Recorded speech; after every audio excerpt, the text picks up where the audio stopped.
Hello friends, मैं आपका दोस्त डॉक्टर सलमान नसीर। आज बहुत ही अहम टॉपिक टिटेनस यानी कि इंजेक्शन टीटी के बारे में आपको कुछ जानकारी देना चाहता हूँ, जिसको आम जुबान में धनुर्वात का इंजेक्शन भी कहते हैं हम लोग। आप देखते होंगे अक्सर चोट लग जाने के बाद हमको जो है तो बहुत सारे लोग एडवाइस करते हैं कि आप जो है तो इंजेक्शन टीटी ले लीजिए या फिर धनुर्वात का इंजेक्शन ले लीजिए, इस तरह के एडवाइस करते हैं। तो मैं आज आपको जो है तो डिटेल में बताऊंगा कि इंजेक्शन टीटी क्या होता है, क्यों लेना ज़रूरी है और साथ ही प्रेगनेंसी के अंदर इसका कितना इंपॉर्टेंस होता है। तो इससे पहले कि मैं इस ताल्लुक से यानी इंजेक्शन या फिर ये जो ये वैक्सीन होती है भी एक, तो इसके ताल्लुक से बताने से पहले बता दूं कि ये जो टिटेनस है एक्चुअली एक बीमारी का नाम है, जो एक बैक्टीरिया होती है जिसको हम लोग मेडिकल टर्म के अंदर जो है तो क्लोस्ट्रीडियम टेटनी, ये एक पॉजिटिव ऑर्गेनिज्म है या फिर ये टिटेनस को कॉज करने वाला बैक्टीरिया होता है। ये जो है ना दोस्तों बहुत ही एक्सटर्नल एक्सोटोसिन नाम से एक जहर जैसा मादा खारिज करता है, जिसको टिटेनोस्पाज्मिन कहते हैं। ये इतना जहरीला होता है या इसका जो असर है इतना टॉक्सिन होता है कि इसकी सिर्फ 0.1 खुराक 70 किलो के इंसान को मार डालने के लिए काफ़ी होती है। हाँ दोस्तों, इतना जहरीला और इतना डेंजरस हो सकता है इसका। तो दोस्तों ये जो क्लोस्ट्रीडियम टेटनी यानी ये टिटेनस के जो बैक्टीरिया हैं, ये कॉमनली इसके जो स्पॉट्स है मिट्टी धूल वगैरह के अंदर मौजूद होते हैं, लोहे के साथ में चिपके हुए होते हैं। जानवरों के जो है तो दांतों के ज़रिए जब जानवर काटते हैं, बाइट करते हैं, तो उसके थ्रू भी जो है तो इंसान के अंदर उसके बॉडी के अंदर जो है तो ट्रांसफ़र हो सकते हैं। और साथ ही ये जो है तो माँ के थ्रू बच्चे में यानी कि अनस्टरलाइज इंस्ट्रूमेंट यूज़ करने की वजह से भी ट्रांसफ़र हो सकते हैं। साथ ही ऑपरेशन के बाद या ड्यूरिंग ऑपरेशन या फिर कुछ जो है तो ऐसे प्रोसीजर जैसे कि नीडल वगैरह का यूज़ करना, सिरिंज का यूज़ करना, और इस तरह अगर एहतियात ना की जाए, प्रिवेंशन ना लिया जाए, तो इसके बैक्टीरिया फैलने के बहुत ज़्यादा चांस हो सकते हैं। अब दोस्तों हम बात करेंगे कि टिटेनस जो है इसका पॉजिटिव ऑर्गेनिज्म जो क्लोस्ट्रीडियम टेटनी अगर बॉडी के अंदर ट्रांसफ़र हो जाए, बॉडी के अंदर इंटर हो जाए, तो क्या कैसा असर करता है। तो याद रखिए, क्लोस्ट्रीडियम टेटनी किसी स्पोर्ट्स की वजह से, चोट लग जाने से वजह से, किसी और वजह से अगर बॉडी में एंटर होता है तो हमारे सबसे ज़्यादा सेंट्रल नर्वस सिस्टम को मुतासिर करता है, यानी आसाबी निज़ाम, जिसके थ्रू मसल्स का भी जो है तो एक निज़ाम चल रहा है। तो ये सबसे पहले जो है तो सेंट्रल वेनस सिस्टम को, सेंट्रल नर्वस सिस्टम को मुतासिर करने को या अफेक्ट करने के बाद जो है तो मसल सिस्टम को बहुत ज़्यादा मुतासिर कर देता है। तो मसल सिस्टम जब मुतासिर हो जाते हैं, यानी जब नर्वस सिस्टम मुतासिर होगा तो इसका असर मसल्स सिस्टम पर होगा, और मसल सिस्टम जब मुतासिर होगा तो मसल्स के अंदर जो है तो अलग अलग जगह के लोकेशन के जो है तो मसल्स मुतासिर हो जाते हैं, यानी कि ये जब इंटर होता है बॉडी के अंदर दोस्तों, इसकी वजह से जो नर्व मसल्स होते हैं वो डैमेज हो जाते हैं और मसल्स के अंदर ओवर एक्टिविटी हो जाती है, जिसको हम लोग मेडिकल टर्म के अंदर स्पाज्म कहते हैं, मसल स्पाज्म कहते हैं। अगर ये जो है तो जैसे कि जबड़ों की जो मसल्स होती हैं यहाँ पर अगर ये मुतासिर कर दे, जिसकी वजह से लॉक जो हो जाता है, यानी जबड़े का बैठ जाना जिसको हम कहते हैं। साथ ही अगर ये जो है तो चेहरे की मसल्स, क्योंकि आप जानते हैं चेहरे पर बहुत सारी मसल्स होती है जो अलग अलग उसके जो है तो एक्शन होते हैं, तो ये चेहरे की मसल्स के ऊपर अगर ये यानी कि असर राइसस सार्डोनिकस यानी कि चेहरे के जो अजलात हैं या मसल्स है वो इस तरह नज़र आएंगे कि इस तरह नज़र आएंगे कि इंसान हंस रहा है या कंफ्यूज है या खुश है या रो रहा है, बिल्कुल पता नहीं चलेगा। तो ये जो है साथ ही बैक के ये बॉडी के अलग अलग मसल्स के ऊपर, मसल सिस्टम के ऊपर असर कर देता है, जिसकी वजह से दोस्तों इंसान को जो है तो निगलने में तकलीफ़ हो सकती है, सांस लेने में आखिर में सांस लेने में तकलीफ़ हो सकती है, झटके आ सकते हैं, कन्वल्जन हो सकता है। न्यू नेटल बेबी के अंदर यानी कि जो बच्चा पैदा हुआ नवमौलूद, उसके अंदर भी ऐसे साइंस मिलते हैं, क्योंकि उसकी माँ को अगर प्रिवेंशन के तौर पर टिटेनस अगर नहीं दिया गया होगा तो जाहिर सी बात है उसके अंदर भी ऐसे साइन एंड सिम्टम्स नज़र आ सकते हैं। तो कन्वल्जन वगैरह यानी झटके आने वगैरह भी इसकी वजह से हो सकता है। तो दोस्तों आपने जाना कि टिटेनस कितना डेंजरस बैक्टीरिया होता है, जो कि किसी भी मार, लोहे के मार, किसी जानवर के काटने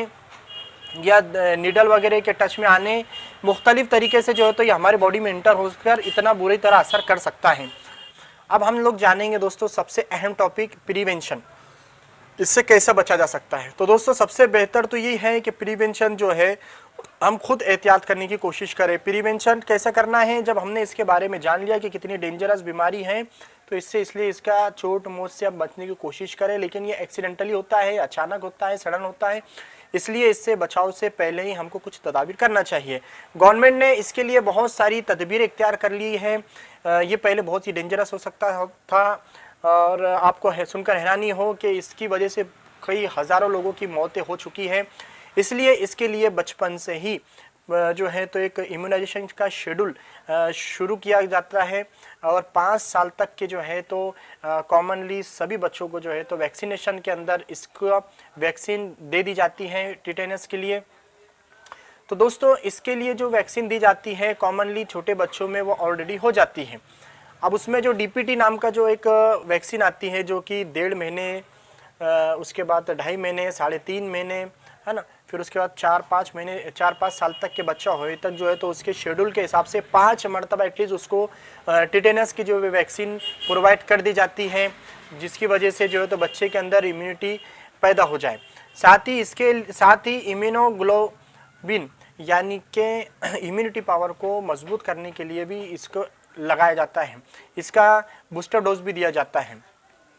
तो दोस्तों वो सारे क्वेश्चन ऐसे क्रिएट होते हैं या सामने आते हैं कि क्या हमारा बच्चा जो है तो अभी 1.5 साल का है, उसको मार लग गया है, चोट लग गई है, क्या उसको TT इंजेक्शन देना ज़रूरी है। कोई बच्चे यानी कि 4 साल का है, 5 साल का है या 6 साल का है, उसको मार लग जाता है लोहे का या फिर वो गिर जाता है या उसको कुछ जानवर काट लेता है, तो उनके पेरेंट्स कहते हैं कि हमारे बच्चे को आप जो है तो TT का इंजेक्शन दे दीजिए। तो दोस्तों मैं आपको बताना चाहता हूँ कि क्या ऐसे वक्त में TT का इंजेक्शन लेना ज़रूरी है, क्योंकि आपने उसके नुकसान को जाने समझे नहीं लेने के तो मैं आपको डिटेल बताना चाहता हूँ। फिर जो बड़े लोग हैं जो चोट मोच लगने के बाद TT का इंजेक्शन लेने की डिमांड करते हैं, तो इस ताल्लुक से मैं ये सारी डिटेल में आपको बताने से पहले ड्यूरिंग प्रेगनेंसी इंजेक्शन टिटेनस का कितना इंपॉर्टेंट है वो बता देता हूँ। दोस्तों प्रेगनेंसी के अंदर जो है इंजेक्शन टिटेनस जो है वैक्सीन ये बहुत इम्पोर्टेंट होती है, क्योंकि क्या होता है जो न्यूनेटल है यानी कि जो नवमौलूद बच्चा है उसके अंदर जो है किसी भी किस्म का इन्फेक्शन ना हो, क्योंकि बच्चे क्या होते हैं दोस्तों वो ऑलरेडी इम्यूनिटी उनकी कमज़ोर होती है, वो कमज़ोर पैदा होते हैं, इसलिए उनको पहले से ही उसके यानी कि बीमारी के ख़िलाफ़ उनके अंदर क़ुव्वत मुदाफ़ात या इम्यूनिटी पावर पैदा हो जाए, इसके लिए वैक्सीनेटेड कराना ज़रूरी होता है। इसलिए माँ के पेट में जब बच्चा होता है यानी जब प्रेगनेंसी होती है 6 मंथ के अंदर जो है या फिर उसके बाद में जो है तो इसको इंजेक्शन TT को जो है तो लगाया जाता है। ये इंट्रामस्कुलर यानी कि आयम लगाया जाता है, मसल्स के अंदर लगाया जाता है, डेल्टॉइड मसल्स के अंदर बोलो या फिर डॉक्टर जो है तो अपने एक्सपीरियंस के हिसाब से जो है तो देते हैं। तो दोस्तों ये इंजेक्शन देने के लिए जो है प्रेगनेंसी में इसलिए इसको इम्पोर्टेंस है क्योंकि देखा जाता है कि बहुत सारे छोटे छोटे गांव के अंदर जो है तो प्रिवेंशन ना होने की वजह से, हाइजीनिक का ख्याल ना रखने की वजह से या फिर नॉलेज ना होने की वजह से बहुत सारे बच्चों को नुकसान हो जाता है, जिसकी वजह से क्या होता है दोस्तों बच्चों के अंदर झटके आना, शौक आना और अलग अलग तरीके की बीमारियां पैदा होना और यहाँ तक कि बच्चे की मौत भी हो सकती है। इसमें क्या होता है कि जो स्टरलाइज चीज़ें यूज़ करना चाहिए था अम्बिलिकल कोर्ड को यानी कि कट करने के लिए, लेकिन लोग क्या करते हैं कोई भी इंस्ट्रूमेंट ले लेते हैं और उससे जो है तो अम्बिलिकल कोर्ड को काट लेते हैं।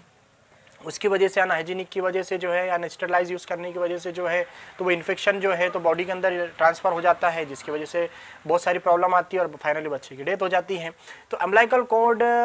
की जो इंस्ट्रूमेंट्स है या फिर अनस्टरलाइज इंस्ट्रूमेंट है उसकी वजह से जो है तो ये इन्फेक्शन फैलने के चांस बढ़ते हैं। तो दोस्तों प्रेगनेंसी के अंदर आपने जाना कि कितना इंपॉर्टेंस इसका होता है, तो अब मैं आपको बताना चाहता हूँ डिटेल में कि किन किन लोगों को इंजेक्शन TT लेना चाहिए, किसको नहीं लेना चाहिए या फिर कब लेना चाहिए, कितना इसका असर होता है, कितने सालों तक इसका असर होता है, टोटल में इन शॉर्ट में बताना चाह रहा हूँ। इसके अलावा अगर आपके कुछ जहनों में सवाल आते हैं आप बिल्कुल कमेंट बॉक्स में सवाल कीजिए, मैं उसका आपका जवाब दूंगा इंजेक्शन TT के ताल्लुक से। तो दोस्तों सबसे पहले मैं तो आपको बता दूं कि आपने एक मरतबा इंजेक्शन TT ले लिए, उसका बूस्टर डोज अगर उसके बाद अगर आपने ले लिए तो दोनों डोज होने के बाद आपको 10 साल तक इम्यूनिटी पावर आपकी बढ़ गई है टिटेनस के खिलाफ। 10 साल तक आपको इंजेक्शन TT लेने की कोई ज़रूरत नहीं है।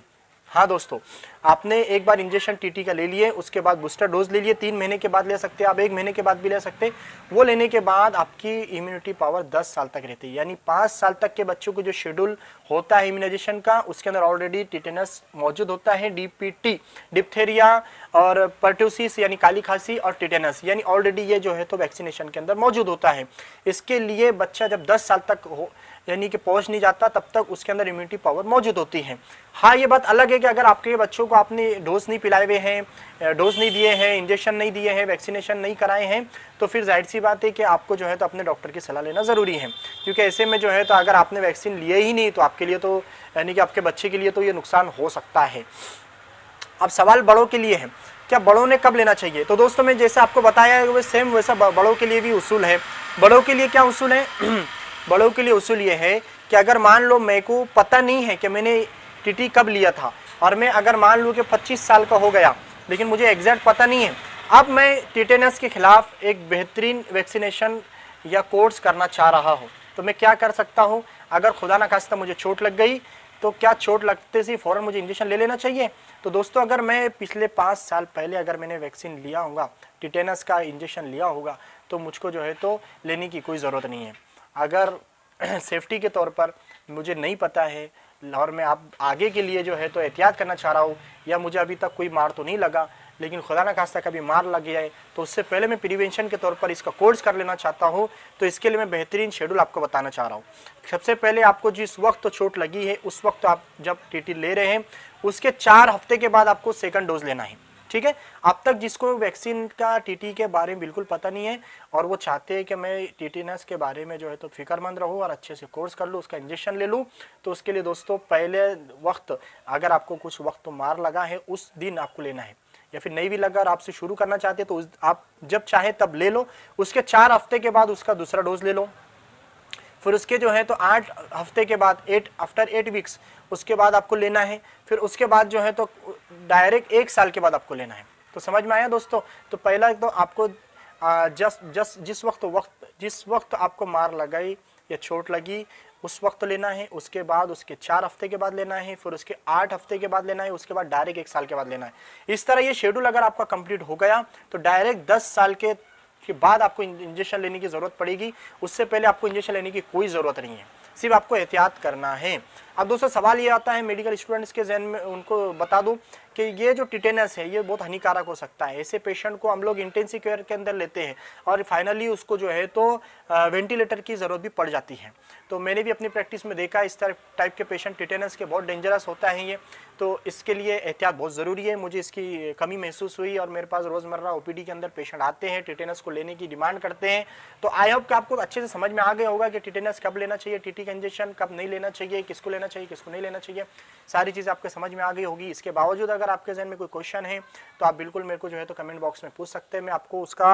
आंसर या जवाब ज़रूर दूंगा। Thank you very much. अगर आप सुन रहे मेरी क्लिप को और अभी तक चैनल सब्सक्राइब नहीं करें तो प्लीज़ मैं गुजारिश करता हूँ आप चैनल को सब्सक्राइब कर दो, क्योंकि मैं आगे बहुत सारी बातें आपको बताना चाह रहा हूँ। Thank you very much.